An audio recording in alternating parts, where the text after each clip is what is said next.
Halo pemirsa Cokro TV, saya bersama Bang Yosef Wenas. Selamat datang ke Cokro Bang Yosef melalui Zoom.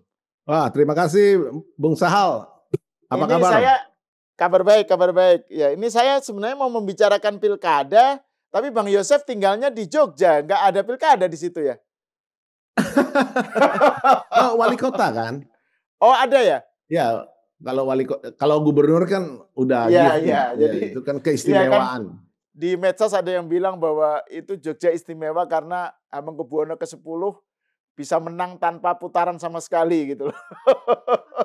Tanpa ada putaran blas gitu. Ya. Tapi gini, saya pengen, ini kita sudah tahu hasil pilkada yang barusan kemarin ya.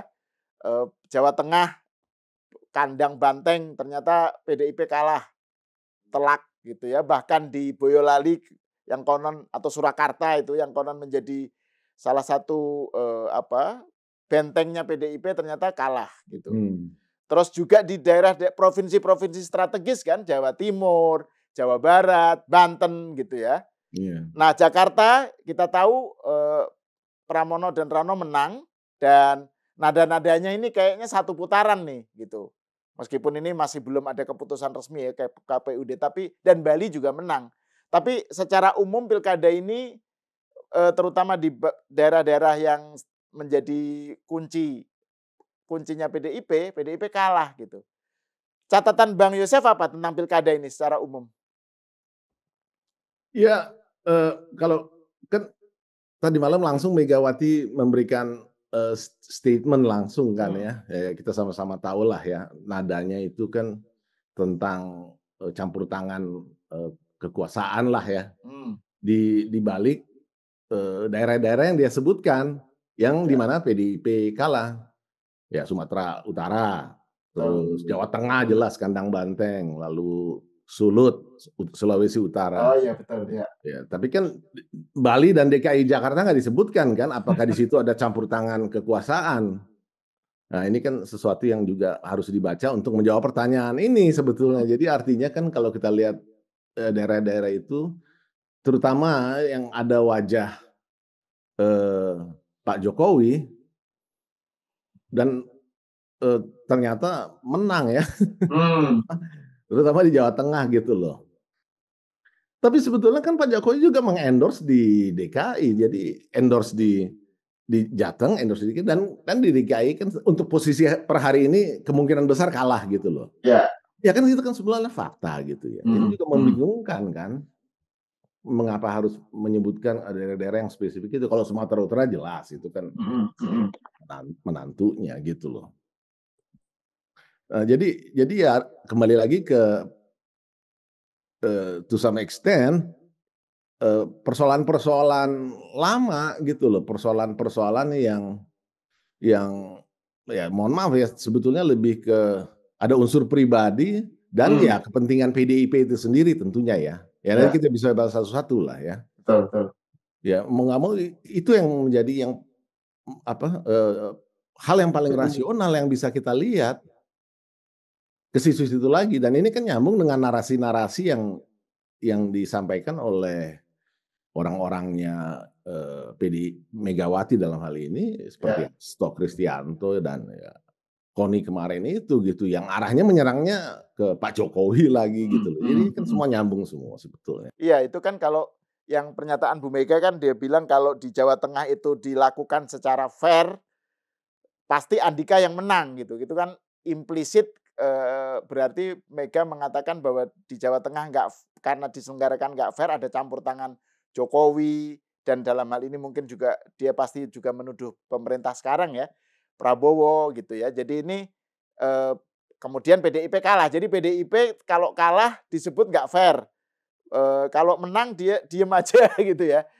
Kalau kita kembali ke topik PDIP memang nggak bisa dilepaskan dari kalau kita duduk atau berdiri di sepatunya Megawati dan DPP lah ya, memang tidak terlalu menjanjikan. Ini kan soal hari ini, ke depan, dan apa yang terjadi di masa lalu gitu loh. Memang kalau kita lihat dari peroleh kursi, saya bicara kursi ya, perolehan kursi di parlemen pusat, karena itu kan eee, sangat penting, itu yang menjadi saham dari apa namanya, politik, di tingkat pusat kan, Ya. di parlemen. Nah, itu kan turun dari 99,33% itu kan ke 18%.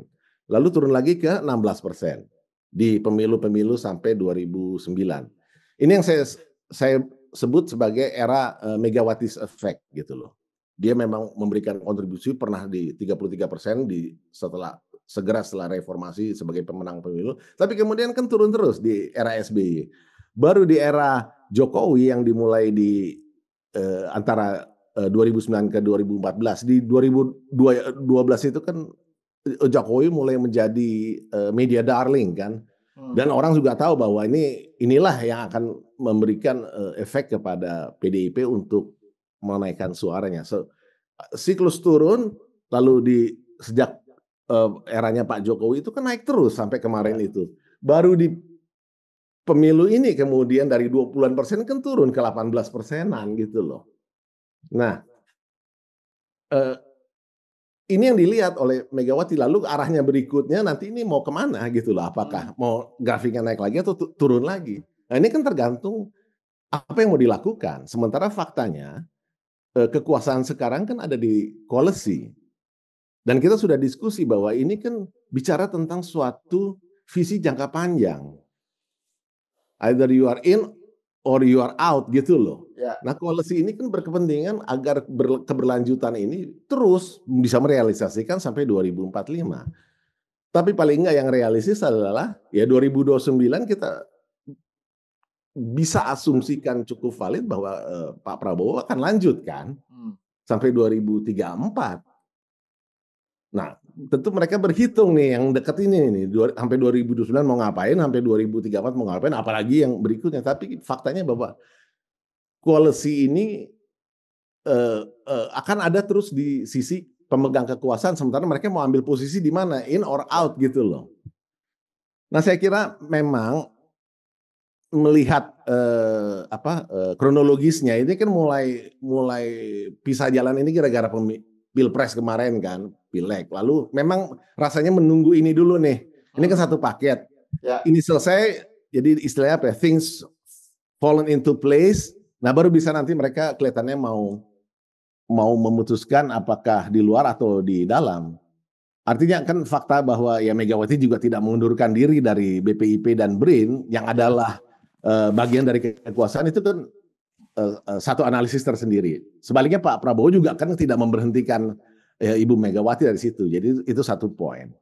Lalu di parlemen kan ya, by the book memang harus Puan Maharani ada di situ. Tapi kita tahu bahwa, Prolegnas 2025 itu sudah masuk MD3, di mana nanti, soal kursi ketua DPR itu harus dibicarakan ulang. Artinya ada pintu masuk untuk, apakah Puan di situ atau tidak itu masih sampai 2029 itu masih jadi pertanyaan juga. Jadi saya kira ini menjadi elemen-elemen yang harus dihitung juga dari sisi, PDIP.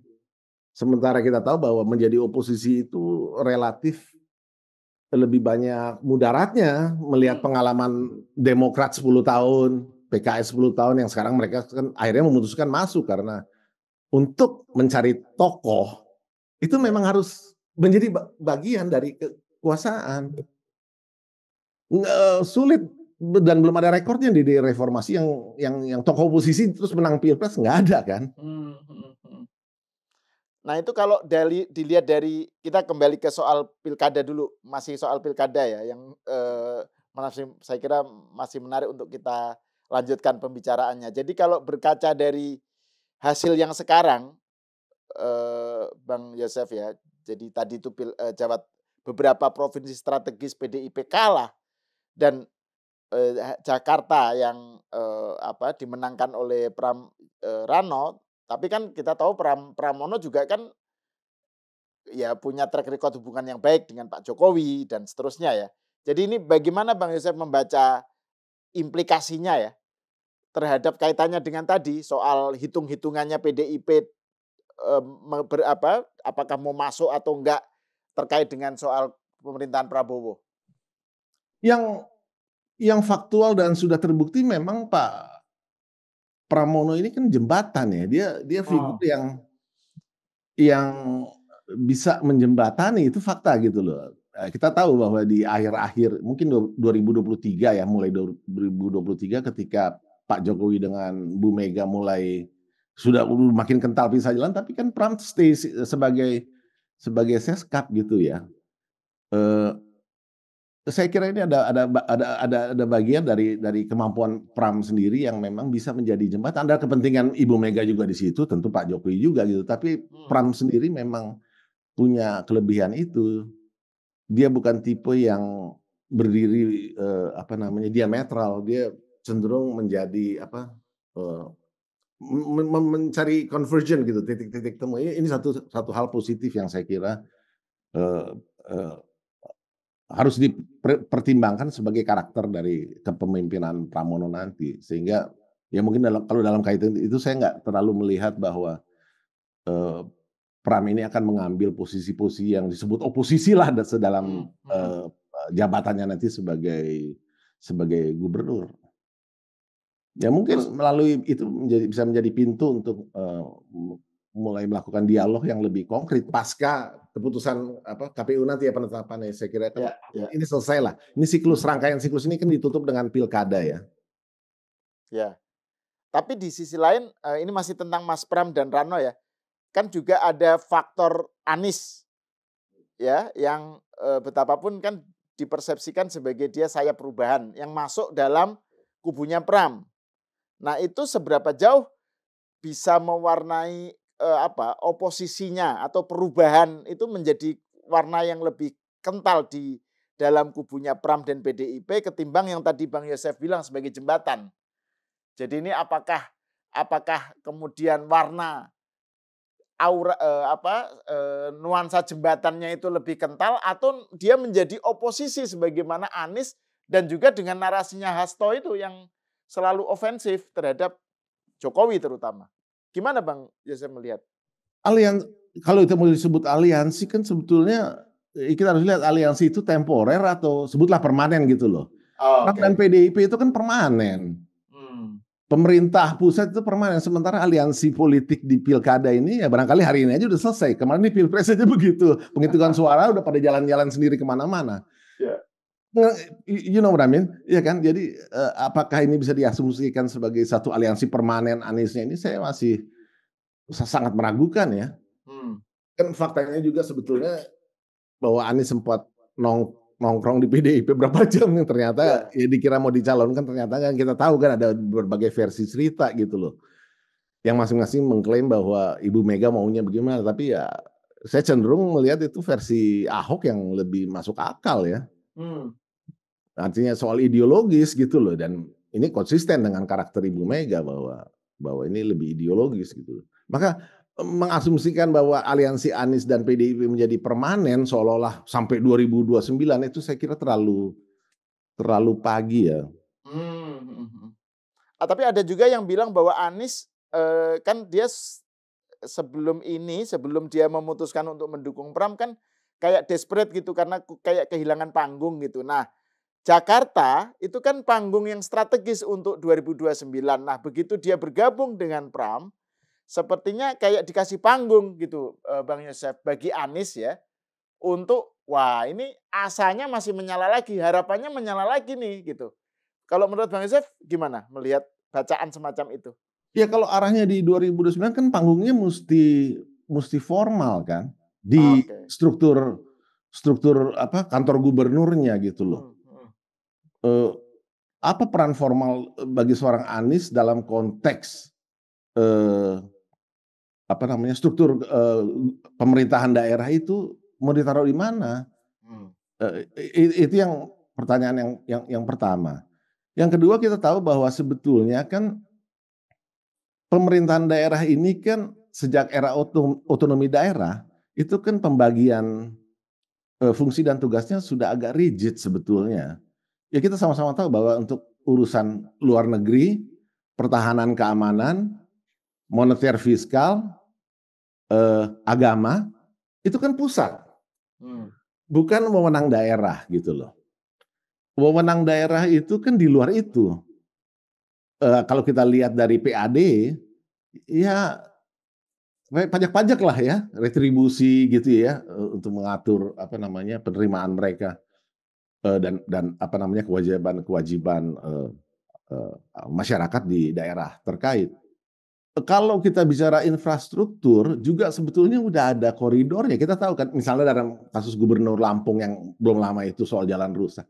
Itu kan ada jalan negara, ada jalan provinsi gitu loh Ya. ya, kabupaten dan seterusnya. Jadi sudah ada agak rigid pembagian tugas wewenangnya di mana. Nah, ini nanti nyambungnya ke anggaran lagi memang harus koordinasi lagi dengan pusat gitu loh. Jadi koridor-koridor hubungan antara pusat dan daerah yang udah agak rigid ini saya kira nggak bisa memberikan ruang yang terlalu terlalu yang besar untuk berimprovisasi gitu loh. Nah, memang dalam hal perencanaan yang terkait pusat karena Jakarta waktu di zaman Anies soal bagaimana mengatur banjir lah, mengurus banjir. Ya, ya. Karena ibu kotanya di situ ya gubernur di situ daerahnya sama, jadi kan ada kepentingan yang sama. Nah di situ memang bermain, tapi kan tetap mengurus. Cuma dia pakai istilah sendiri, naturalisasi dengan segala justifikasinya. Intinya lah menghindari penggusuran kan. Ya. Nah itu memang kok koridor gubernur gitu. Tapi kan dia tetap mengklaim bahwa itu dikerjakan, hanya ada kesulitan begini. Ya itu akhirnya jadi ya intinya nggak selesai lah. Iya. Nah itu ruang-ruang main seperti itu gitu loh. Apakah Pram, karena kewenangannya kan di Pram gitu loh. Ya, betul. Bukan di Anies. Ya. Apakah Pram akan nanti bermain seperti itu? Saya nggak yakin. Saya tetap percaya dia akan lebih mencari titik temu dan ya tentu dia berkepentingan bahwa untuk mencari elektabilitas lebih baik bersama-sama dengan pusat daripada menjadi oposisi. Itu kan fakta ya. Ya, betul. Nah, pusat yang punya elektabilitas tinggi siapa? Iya, betul. Nah, ini menarik nih, Bang. Kalau kita kaitkan ke yang tadi yang saya singgung di awal soal podcast Hasto dan Bu Kony ya di Akbar Faisal Uncensored, karena kan di situ tergambar salah satu contoh bagaimana narasi ofensif PDIP terhadap Jokowi itu masih keras sekali, masih kerasa gitu. Serangannya itu betul-betul yang tak berhenti-berhenti gitu. Dan ini kan kemudian tadi Bang Yosef menyinggung soal pidatonya Bu Mega menanggapi pilkada kan. Pernyataan Bu Mega yang bilang bahwa ya masih melihat ini tidak fair dan seterusnya ya terkait dengan Jawa Tengah lah misalnya.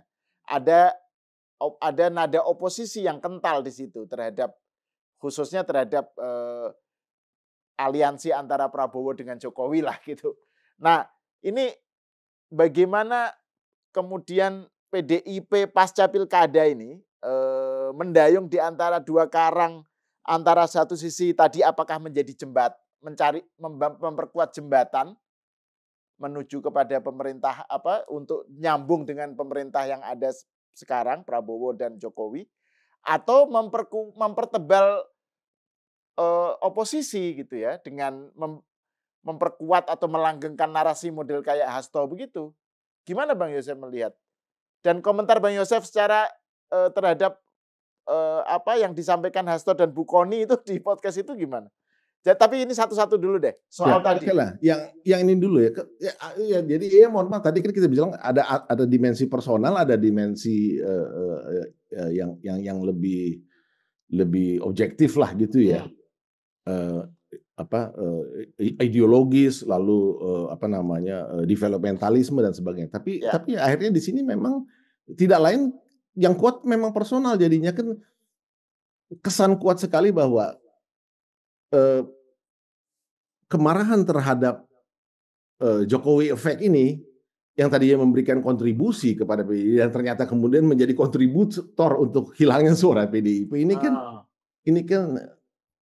menjadi personal di balik berbagai narasi dan upaya untuk memisahkan antara Pak Prabowo dengan Pak Jokowi, karena ya mereka lihat ini kan udah selesai, udah nggak. Sebetulnya mereka di balik itu mereka tahu Pak Jokowi kan nggak punya power base lagi, partai nggak punya, ya relawan juga sebetulnya sebagian sudah beralih untuk kepentingan pembangunan ya kekuasaan ini gitu loh ya, sebetulnya kan sudah diarahkan ke sana gitu loh, bukan untuk Jokowi pribadi.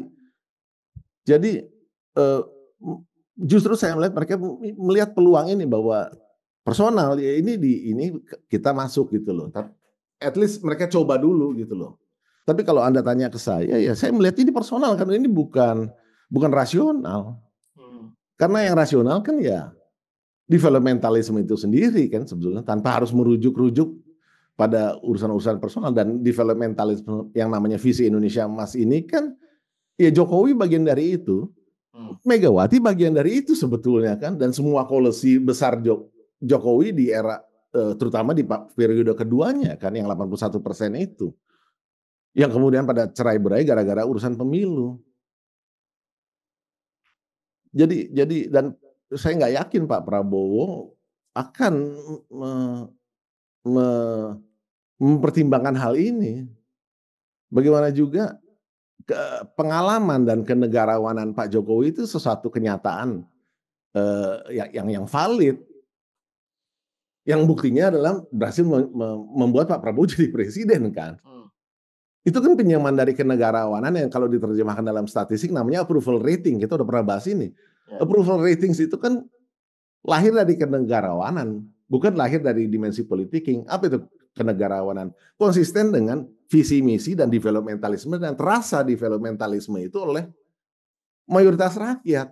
Pembangunan ini itu, kesejahteraan ini itu, ya ada plus minus, tapi basically ya 75% sampai 80%. Itu statesmanship.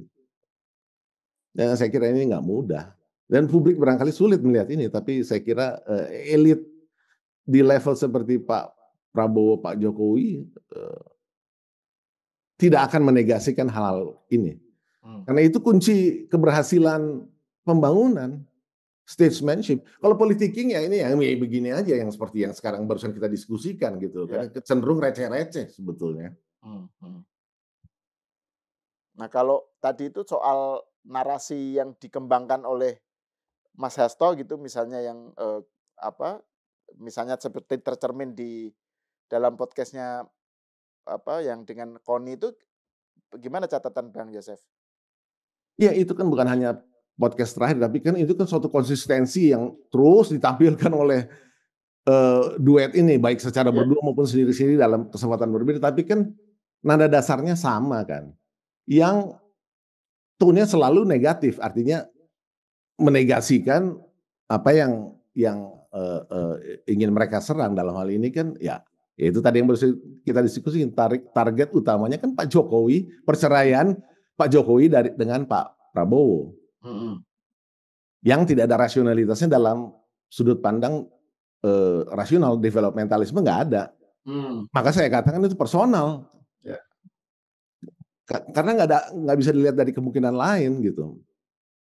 Nah, ini terus dimainkan dan ini sesuatu yang menurut saya juga punya dampak yang nggak bagus gitu ya, terus-menerus seperti ini, karena gimana juga publik kan melihat ini, merasakan ini dan belajar gitu loh. Ini kan jadi pendidikan politik untuk publik juga. Dan akhirnya kan keterpecahan ini terus-menerus saja dijaga, yang di tingkat publik keluarlah macam-macam yang disebut DFK itu kan. Jadi DFK disinformasi, fitnah dan kebencian itu Bang ya. Iya.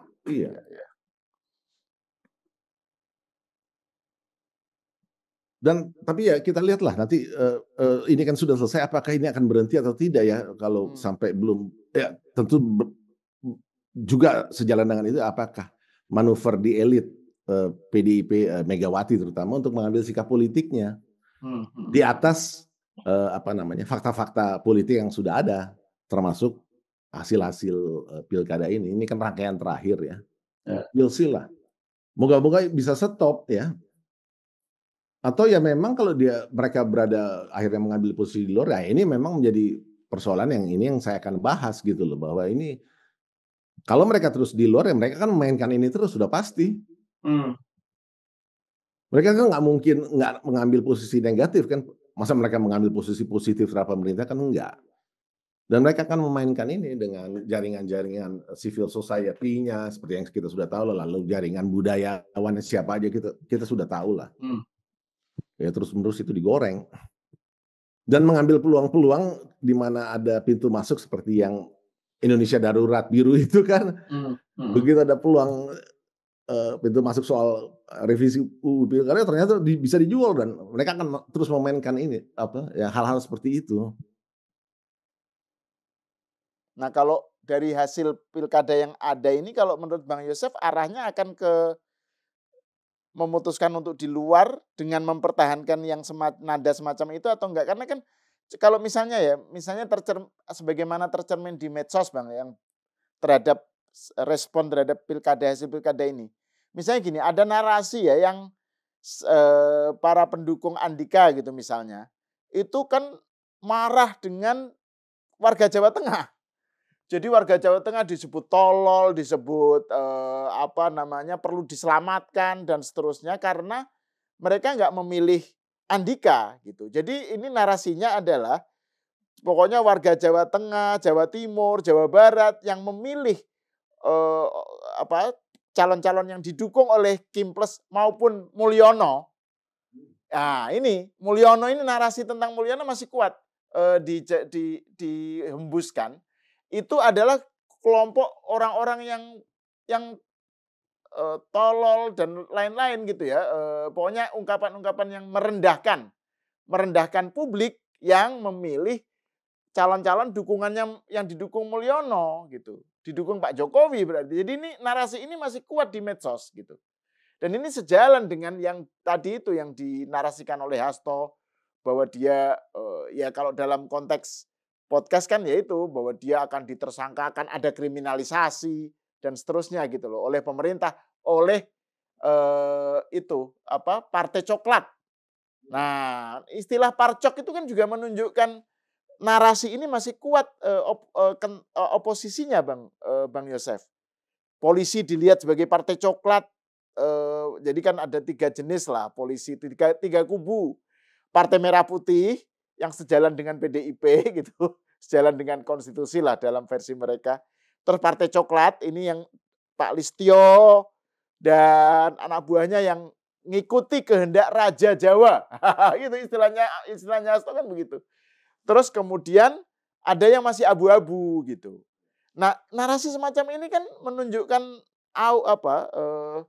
nuansa oposisi yang dari sejak Pilpres masih dipertahankan, Bang Yosef. Jadi gimana ini Bang Yosef melihat hal semacam ini dikaitkan dengan apa nanti, kemana nanti PDIP ini setelah pilkada ini? Ya memang satu variabel bahwa Jawa Tengah yang punya magic words kandang banteng dan di situ ada pride yang utama gitu ya, yang ternyata berantakan gara-gara Mulyono gitulah seolah-olah begitu kan. Di Pilpres hampir 2 kali ya.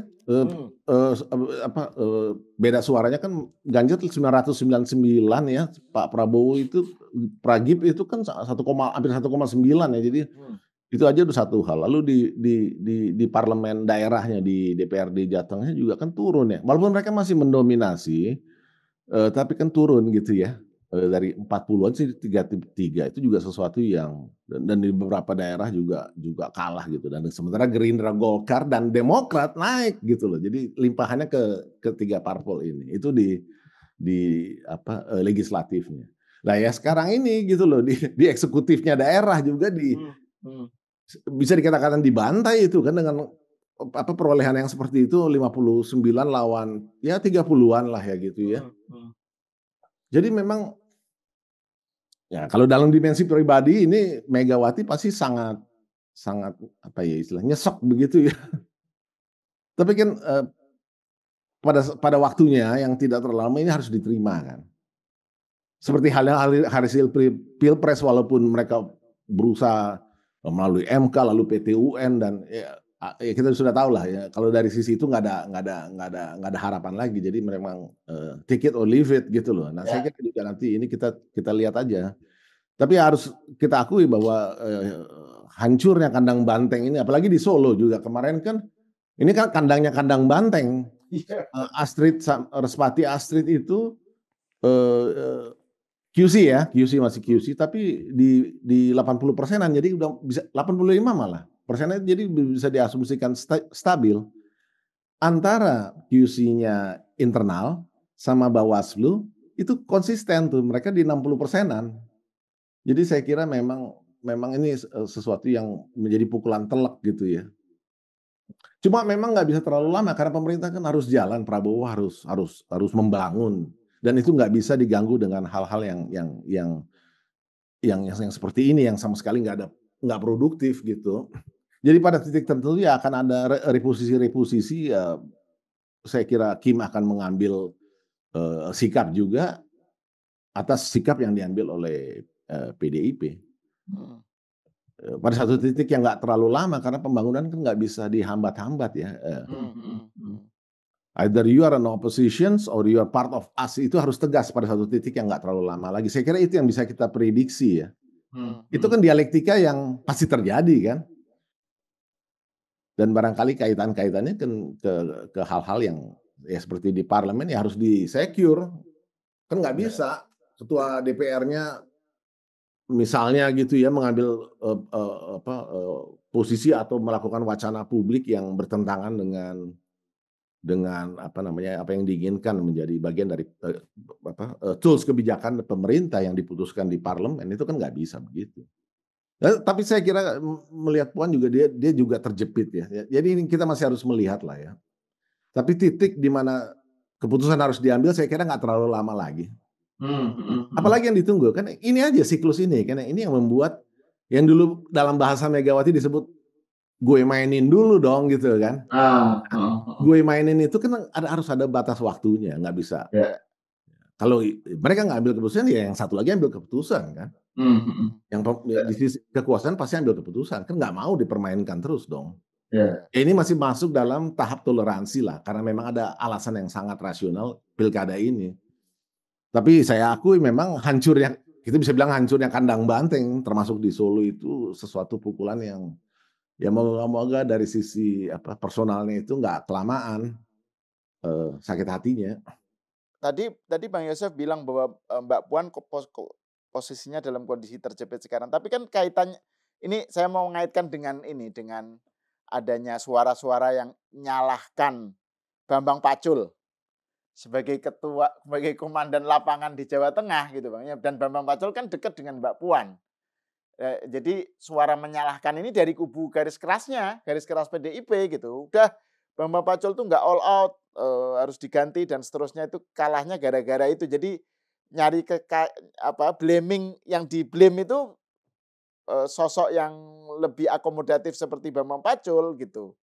Jadi ini kan saya masih bertanya-tanya aja sih soal sikap PDIP ini tadi kan, soalnya menarik nih poinnya Bang Yosef bahwa PDIP ini bagaimana nanti setelah pilkada ini harus at some point kan dia harus ngambil keputusan yang tegas saat mau dengan trajektorinya mau jadi tadi yang Bang Yosef bilang kayak posisinya Pramono sebagai jembatan, yang artinya berarti nyambung dengan narasi pemerintah ya, narasi jangka panjangnya developmentalism, Indonesia emas, dan ini kan sesuatu yang juga menjadi narasinya Pak Jokowi gitu loh, sejak zaman presiden gitu.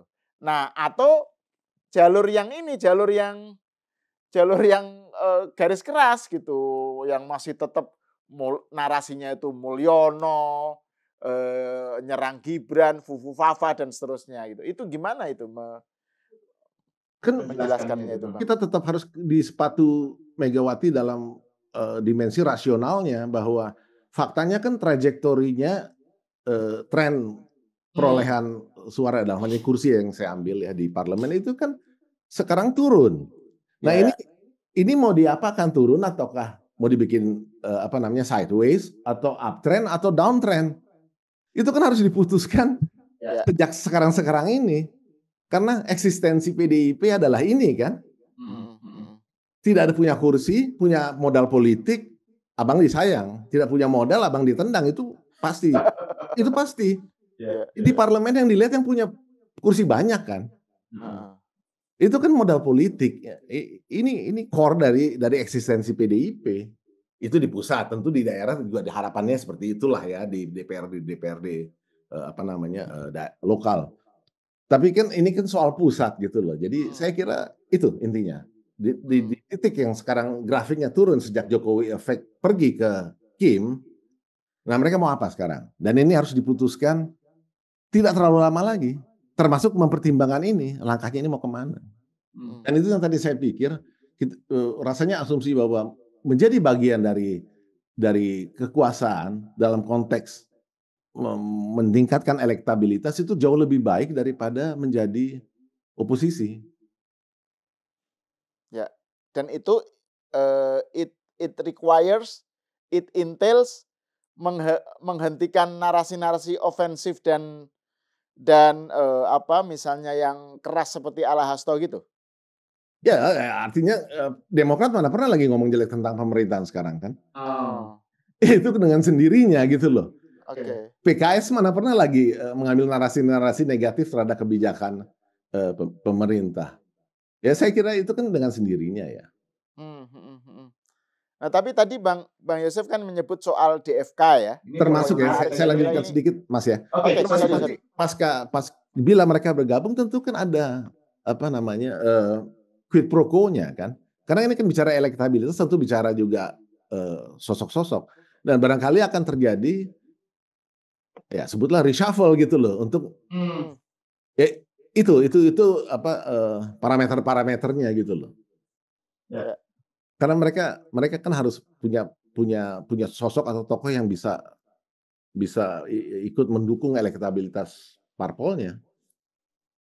Nah sekarang ini lagi dinikmati oleh AHY nih kalau saya lihat saya rasa dia akan menjadi kontender ini kerja dia juga kebetulan kan bagus ya, apa persepsi terhadap dia sebagai menteri ini saya lihat dari analisis tone di berbagai komentar gitu ya, itu bagus. Ya. Dan dia sendiri juga melalui kanal-kanal proxy saya tahu ini yang terus muji dia di YouTube ya. Jadi dia udah mulai siapin sebetulnya. Tapi artinya that's politics. Ya. Dia siapkan. Jadi artinya AHY ini mungkin akan menjadi rising star. Nah, artinya jalur-jalur seperti ini tentu harus dipertimbangkan oleh PDIP dalam konteks yang tadi kita bicarakan. Jauh lebih mudah if you are a part of the apa namanya the power daripada di luar. Kalau di luar udah pasti akan jualan narasi-narasi negatif gitu kan, jualannya orasi aja. Iya. Nah itu makanya saya maaf ini kalau saya agak pengen ngulik-ngulik nih pengen ngilik-ngilik Bang Yosef ini. Tadi nyebut soal DFK ini bisa bagaimana komentar Bang Yosef tentang itu misalnya narasinya Hasto dan Bu Kony itu loh di podcast kemarin. Sebenarnya kan ini karena kemarin kita tadinya kan mau mempersiapkan obrolan kita tentang itu tapi tertunda gitu. Kan kita sama-sama tahu bahwa di PDIP itu ada 3 gitu ya, ada yang ingin di luar, ada yang ingin di dalam, ada yang wait gitu loh. Ya. Nah yang ingin di luar ini yang kelihatannya juga punya agenda-agenda sendiri yang kelihatannya memanfaatkan situasi yang menyedihkan ini dalam internal PDIP untuk kepentingan kelompok ini, yang barangkali kalau saya pribadi sih meyakini ada hubungan dengan diskusi terakhir tentang DFK dan kepentingan luar asing, gitu loh. Nah, kalau kita ingat memang kan di Amerika itu kan ini soal disinformation ini kan menjadi concern betul-betul di level pemerintahan, terutama sejak 2016-2017 waktu itu kan menjelang atau di masa pemilunya Trump versus Hillary Clinton kan. Lalu kan muncul isu apa namanya disinformation yang berasal dari Kremlin. Yang melewati berbagai macam proksi, tapi mereka bisa mendeteksi bahwa ini dari Rusia asalnya gitu loh. Yang Cambridge Analytica itu ya? Iya, untuk mempengaruhi opini publik di Amerika. Apalagi di era sekarang kan begitu banyak kanal bisa dan begitu banyak proksi bisa dimanfaatkan macam-macam.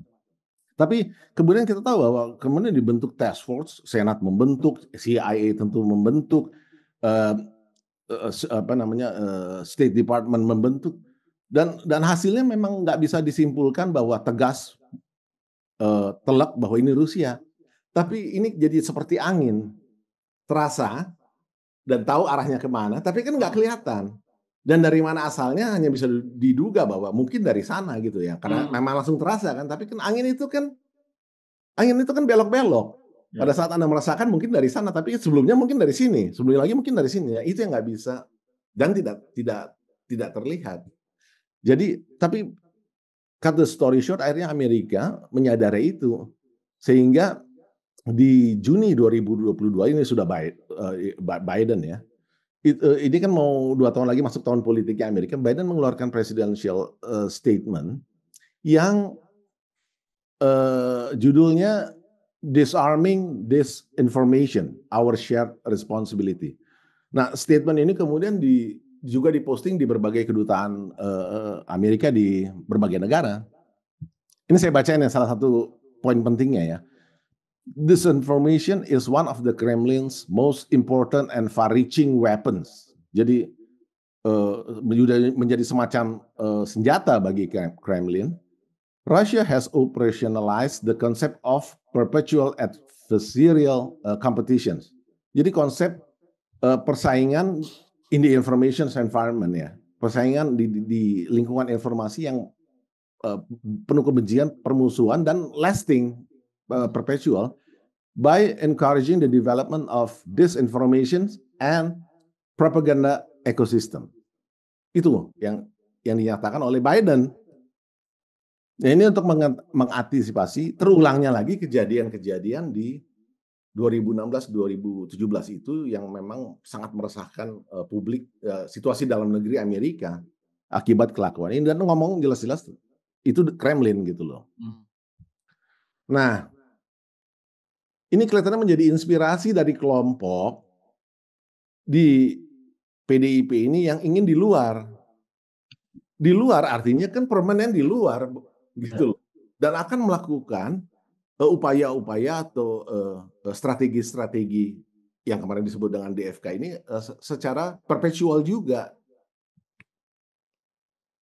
Dan kalau kita bicara tentang propaganda, memang black campaign artinya ya, propaganda hitam, itu memang nggak bisa lepas dari referensinya Hitler dalam Mein Kampf dia. Ini saya bacain ya. Dan ini inspirasinya semua akan mengacu ke sana di era modern ini. Jadi di Mein Kampf itu Hitler merumuskan asas bahwa dan keyakinan bahwa the ability of the masses to absorb information is very limited. Kemampuan masses publik mengabsorb informasi itu sangat limited. Their intelligence is low, but their ability to forget is enormous. Jadi wawasan atau intelligence mereka itu memang rendah dan ability untuk melupakan juga ternyata besar. Ini cocok nggak dengan situasi kita di era sekarang? Saya kira sangat relevan ya. Masih sangat berlaku. Orang cepat terpengaruh tapi cepat juga lupa gitu ya. Ini kan di tingkat massa seperti ini situasinya apa yang dilihat Hitler di tahun 25. Dan karena soal ini dia lanjutin di paragraf berikut. As a result of these facts, any effective propaganda must limit itself to a few points and repeat them in slogans until even the last citizen understands what you are trying to tell them with your slogan. Jadi memang harus spesifik spesifik ini Mulyono gitu ya, ini harus spesifik dan berulang-ulang sampai the last citizens understand it gitu loh. Jadi memang prinsip-prinsip inilah yang kita lihat di balik manuver Hasto dan Koni.